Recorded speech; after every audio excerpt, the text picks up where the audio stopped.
Quel artiste incroyable était Jean-Paul Riopel, Manon Gauthier qui est avec moi et la directrice générale de la Fondation Jean-Paul Riopel qui est un grand artiste canadien. Vous êtes la commissaire générale des commémorations du centenaire de cet artiste et TV5 Monde est très fier d'être le partenaire média qui va accompagner pendant toute l'année cet événement qui va se passer à la fois évidemment en France, qui va se passer au Canada, qui va se passer dans le monde entier pour la francophonie. Et c'était essentiel de faire cela, Manon. Absolument. Et puis, c'est vraiment un honneur de pouvoir partager tout ça avec vous aujourd'hui. On veut des célébrations universelles. On veut pouvoir renouer avec Jean-Paul Riopel et puis célébrer toute l'ampleur de son legs, de son empreinte artistique. On sait que Riopel a vécu 40 ans en France, 40 ans au Québec, dans son Québec natal. Alors, quoi de mieux pour renouer que de faire des célébrations qui nous uniront? Voilà, on va voir d'ailleurs son visage, Jean-Paul Riopel, et on va l'entendre quelques instants. Regardez. Oui, mais une feuille d'arbre, ça suffit. Hein, c'est toute une forêt. Tout c'est de l'avoir. Dans la conception que moi j'ai de ça, c'est pas d'abstraction, mais c'est d'aller d'un geste libre, enfin, je ne parlerai pas d'automatisme, vers ça. Et d'essayer de comprendre ce qu'est la nature à partir, non pas de la description de la nature, mais vers la nature.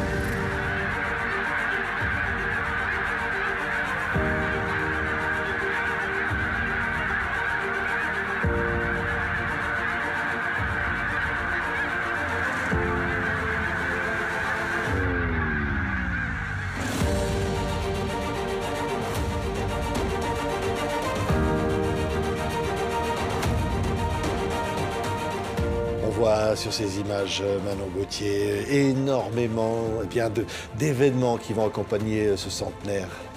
On souhaitait que les célébrations émergent du Québec où est né Jean-Paul Riopel et on voulait réunir une pléiade d'artistes. On parle de centaines d'artistes et d'artisans, de dizaines d'institutions prestigieuses du Québec et de la France maintenant qui vont se réunir pour créer des programmes. Alors, musique, théâtre, cinéma, cirque et bien entendu, des expositions.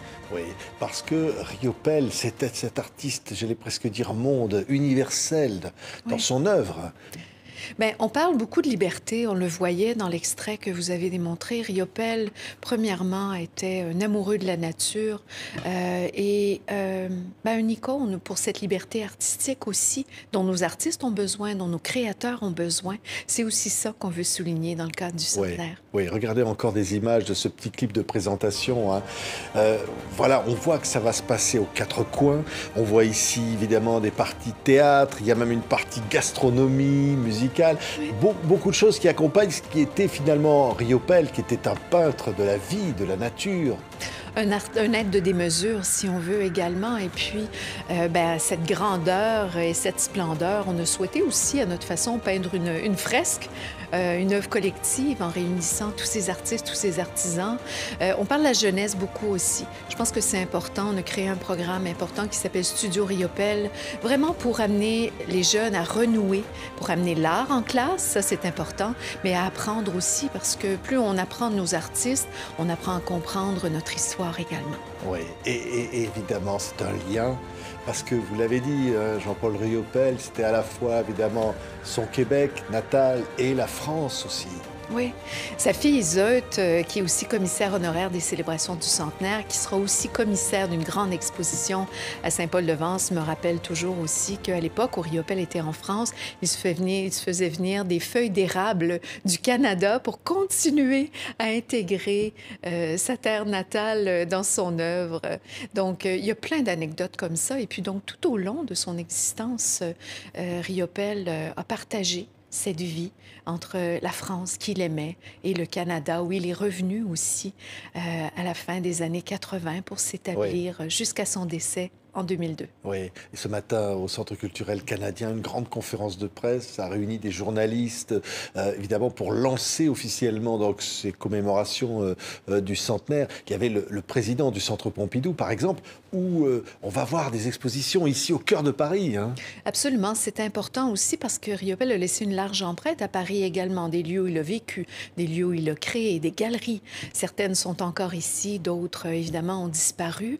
Et le Centre Pompidou a souhaité être à nos côtés pour ces célébrations, remettre à l'honneur leur propre collection. Donc, je pense que ça, c'est mené par l'exemple aussi, et faire une mise en lumière véritable qui va permettre aux Français et puis aux visiteurs de redécouvrir Jean-Paul Riopelle dans ce Paris qu'il a tant aimé. Oui, et puis évidemment, on balade de l'autre côté, au Québec.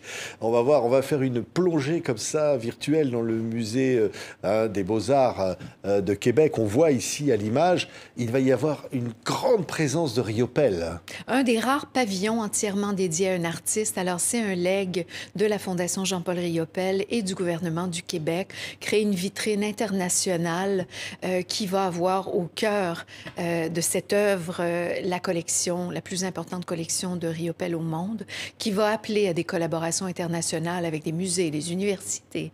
Un centre aussi qui va remettre à l'honneur Rosa Luxembourg, l'emblématique Rosa Luxembourg, qui est un peu le testament de toute une vie, de toute une œuvre que Jean-Paul Riopelle a créée à la mort de Joan Mitchell en 92 et qui sera présentée pour la première fois un peu à la Nymphéa, à l'Orangerie, donc de façon circulaire, pour vraiment mettre en lumière cette grande œuvre qui est encore méconnue aussi chez Riopelle. On connaît bien la période des mosaïques des années 50, on connaît les années 60-70 à la rigueur, mais de redécouvrir aussi un pan de sa carrière de création qui a duré au-delà de 60 ans de création, d'innovation, d'expérimentation.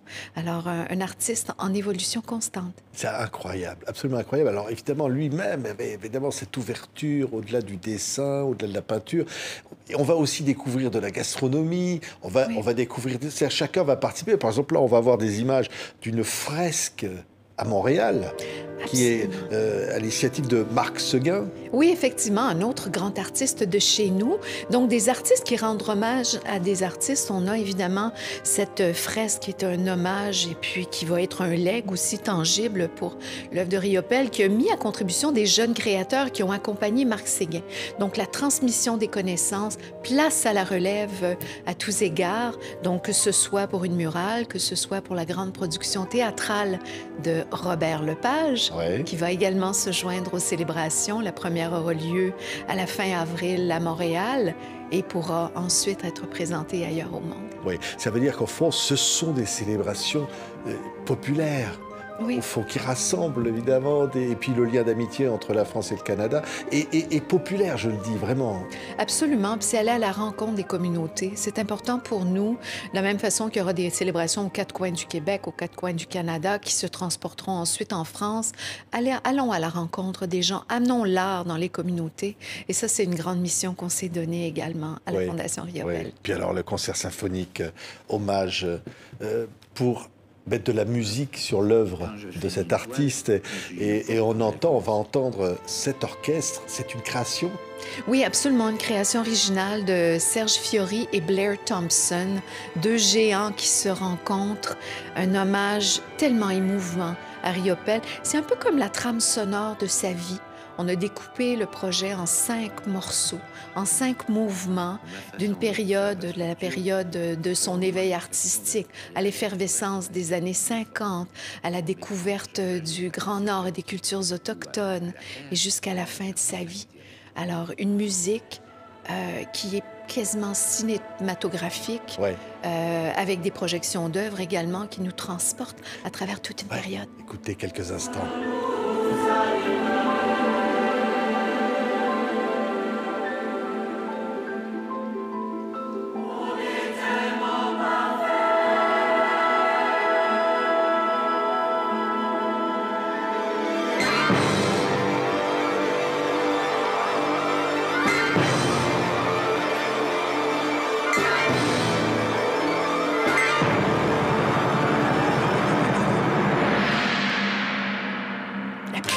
Ici, vous restez une année. Voilà, la puissance, ouais, ce qu'on se disait, hein, c'est quand même quelque chose de fort. C'est grandiose et je pense que ça démontre aussi toute l'amplitude de l'œuvre de Riopelle.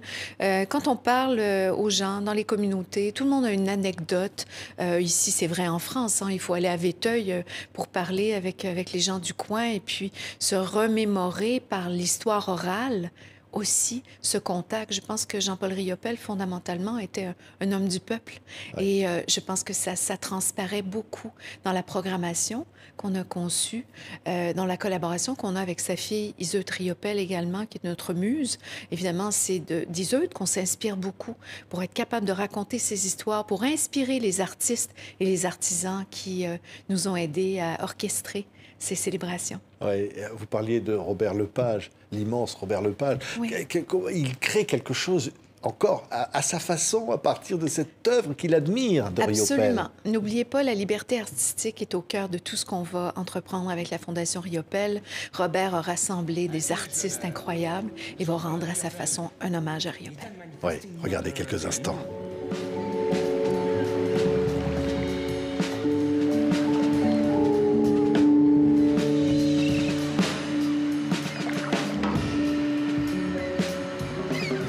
Moi, mon ambition, c'était de reproduire ce qu'on avait devant soi. Que de découvertes, que d'événements incroyables. Manon Gauthier, tiens, je vous présente ça. Évidemment, c'est à la fois un livre et puis un CD, c'est le Riopelle symphonique. Quel artiste, au fond, c'est l'artiste emblématique. On n'avait jamais vu, pour un artiste canadien, de célébration aussi importante que celle de Riopelle. À ce qu'on nous dit, non. Donc, c'est vraiment, c'est un honneur de pouvoir rendre hommage à un artiste. Je pense qu'aussi, on doit apprendre de ça, qu'il faut célébrer nos héros culturels.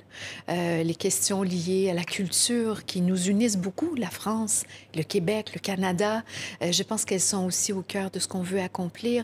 Et puis, il faut se remémorer. C'est un devoir de mémoire, avant tout, qu'on réalise en offrant ces célébrations au monde entier. Oui, avec des œuvres inédites, encore des choses à découvrir. Effectivement.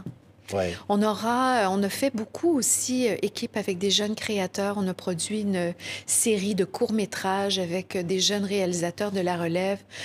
C'est du film expérimental. Ce sont des histoires qui sont racontées et c'est la perspective et l'interprétation de la jeunesse. Quand on parle de Riopelle, on parle de liberté artistique, on parle de nature, de faune, de flore, on parle de mouvement, de migration. Riopelle admirait la faune, les oies sauvages qui sont aussi au cœur de son œuvre, les hiboux, les cultures autochtones à qui il vouait une admiration sans bornes. Et ces thématiques-là, elles sont encore actuelles aujourd'hui. Alors, c'est ce regard qu'on veut poser via le regard des artistes et des créateurs d'aujourd'hui et de demain. Donc, pour nous, il y a une continuité. On regarde le passé, on apprend à redécouvrir notre histoire et on se projette dans le présent et l'avenir pour faire place à la relève. Merci Manon Gauthier, donc la commissaire générale des célébrations du centenaire de Jean-Paul Riopelle. TV5 Monde est fier d'être associé, d'accompagner cet événement pendant toute l'année qui arrive et peut-être encore même au-delà.